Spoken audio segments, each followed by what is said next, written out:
Bertemu lagi dengan saya Joe. Kali ini kita akan membahas sejarah Kerajaan Datu Gangga yang terletak di Kecamatan Gangga, Kabupaten Lombok Utara, Provinsi Nusa Tenggara Barat. Untuk itu, fokuskan pikiran kalian dengan handphone yang kalian pegang dan selamat menonton.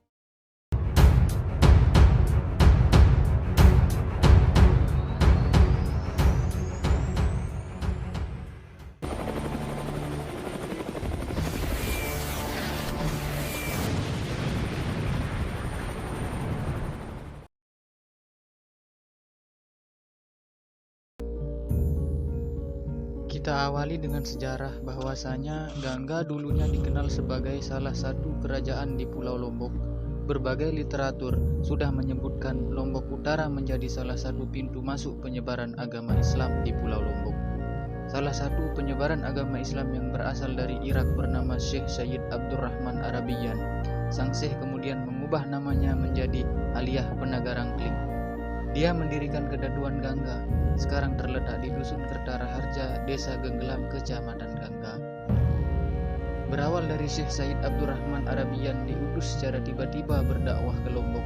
Pada awal-awal masuk ke Lombok, Syekh Sayyid Abdurrahman Arabiyan berkhalwat di Gunung Rinjani sebelum meletus, kira-kira 5 km dari Gunung Sidakala yang sekarang menjadi Gunung Samalas.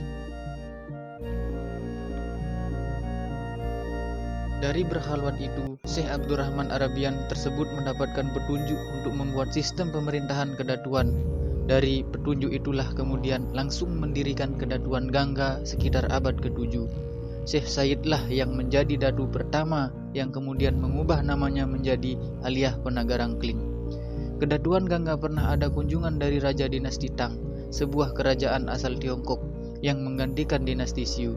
Dinasti Tang sendiri berdiri sekitar tahun 618 sampai dengan 690 Masehi. Kerajaan Gangga juga sempat dikunjungi raja dari India dalam kunjungan bilateralnya. Dalam kunjungan bilateralnya itu, diajak berkunjung ke Batu Tunjang di Desa Rempek sekarang, kemudian ke Barat Ngadang di Dusun Orong Kopang, Desa Medana sekarang, kemudian wilayah Barat Orong Tapu Tengah di Dusun Orong Ramput, Desa Sigar Penjalin, lalu ke Hapu Tuning, Orong Broma, Desa Sigar Penjalin, Bayu Rumangsang, Sigar Penjalin. Dari kunjungan bilateral itu, terdapat berbagai peninggalan hadiah yang diberikan para raja dari India dan Tiongkok, seperti baskom, cawan, bahan keramik yang ditemukan pada saat penggalian di bekas istananya. Cerita ini terdapat dalam lontar ditulis kunjungan bilateralnya. Daerah kekuasaan Datu Gangga pada waktu dari timur Kokoh Segara sampai ke Tanjung Teros Lombok Timur, sementara dari barat Kokoh Segara sampai Jerowaru Lombok Timur diserahkan kepada menantunya Raden Maspahit, seorang keturunan kerajaan Majapahit Jawa yang menikah dengan salah satu anaknya bernama Janjak Sardika Dewi. Makanya dikenal orang tua dulu timur kawat Datu Gangga dan barat kawat Datu Bebeke. Dikatakan Datu Gangga termasuk kedatuan tertua di Pulau Lombok. Dari sinilah antara pernikahan Raden Maspahit dan Janjak Sardika Dewi pertama kali muncul Raden di Lombok. Seiring perkembangan zaman, bergantilah Kedatuan Gangga sampai 30 kali berganti. Lalu, sekitar abad ke-17 atau 18, datanglah Kerajaan Karangasem Bali yang menjajah Lombok. Pada saat itu, seluruh istana Kedatuan Gangga dirusak oleh Kerajaan Karangasem yang dibantu oleh penjajah tentara Belanda.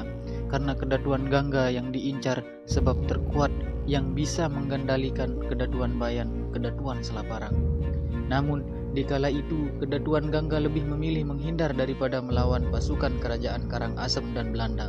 Sebab, menurut keyakinan mereka dikala itu saling membunuh itu dilarang agama.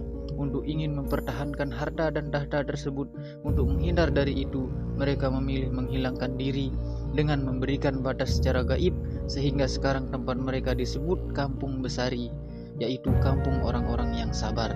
Sekarang sudah tidak ada orang di sana, hanya beberapa tempat peninggalan yang masih. Kerap orang pergi ke sana dalam keadaan tidak sadar, dikira masih ada kampung, namun nyatanya sudah tidak ada. Sekarang pun masih ada orang yang berkhalwat di daerah tersebut. Sebab Datu Gangga yang pertama merupakan waliullah. Beliau ingin betul-betul damai, supaya saling menghargai, supaya tidak saling bunuh-membunuh. Makanya di Lombok Utara sampai sekarang alhamdulillah masih aman. dan terhindar dari peperangan meskipun ada agama Hindu dan Buddha. Mereka bukanlah orang biasa, mereka para waliullah yang berpegang teguh kepada Al-Quran dan Al-Hadis. Setelah menghilangnya kedatuan Gangga, ada salah kan tidak ikut sebagai penerusnya yang menjadi Datu Gangga yang ke-18 bernama Amik Moya, hingga berganti keturunan 30 kedatuan. Adapun peninggalan yang masih disimpan di museum mulai dari tombak prajurit, keris rompi perang, lontar, pedang kedatuan yang ditemukan hingga sekarang masih disimpan sebagai bukti sejarah. Termasuk juga kunjungan bilateral dari kerajaan di Cina dan Hindia tersebut.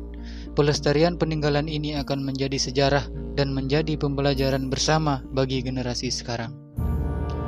Pesan moral yang hendak menjadi pembelajaran dari kedatuan Gangga yang menghilangkan diri ialah tetap menjaga kekompakan, tidak boleh pecah belah antar sesama manusia. Itulah pembelajaran yang berharga. Demikian tadi sejarah kerajaan Datuk Gangga. Semoga video ini bermanfaat. Saya Jo mengucapkan selamat beraktivitas, jaga kesehatan kalian. Don't forget to like, comment, and subscribe my channel. See you in the next video. Terima kasih dan bye-bye. Aduh, bahasa Inggris ngerti kagak. Ya udah, udut dulu. Ya, kerjaan saya ini ngerokok makan. Ya. Semoga sehat selalu bagi kalian semua.